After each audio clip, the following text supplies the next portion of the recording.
training. Police is undergoing training that will capacitate their skills to handle digital financing related cases and ensure human rights are respected during arrests of suspects.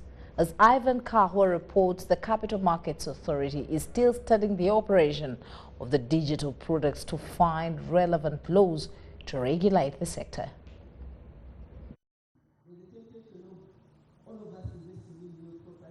Uganda police detectives in the criminal investigative departments are being sensitized on laws governing the capital markets industry. This is in line with the wide participation of Ugandans, mostly those engaging in blockchain technology and cryptocurrency. We are seeing a lot of financial crimes coming with fintechs and so on, especially where we have products that are unregulated. You find that there's a lot of financial crime there. Things like money laundering, all these need to be addressed, and we have to work closely with the Uganda police.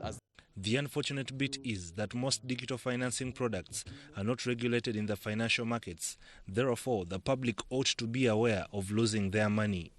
Once you do not have support from an investment advisor, you cannot be able to tell, because some of these products are packaged just in the same format as licensed or regulated products. And so you find that there's a thin line between a regulated product and an unregulated product.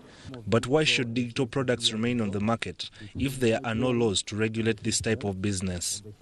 But there's no law that also stops them from playing in this market. However, those that purport to be selling or dealing in products that are similar to what is regulated are in trouble.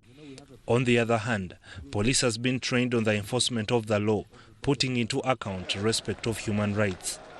Police has over time been named as the leading violator of human rights. But there's also need to sensitize more and repeat again and again, so that all officers come to a point where they know that now we know human rights violation is bad.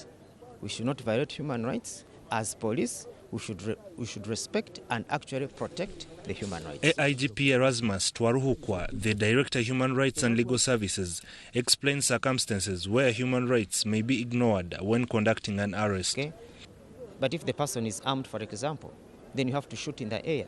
So really, reasonable force depends on the resistance of the person to be arrested. Erasmus, however, says the recent scenario where police staged suspects involved in the murder of a motorcycle rider in Lubaga before journalists was unavoidable. But at times when there is like an identification parade, somehow the journalists come to know, and you find they are taking photographs, they are taking video, but it's not that the police always invites them. Ivan Kahwa, UBC News at CID headquarters in Chibuli.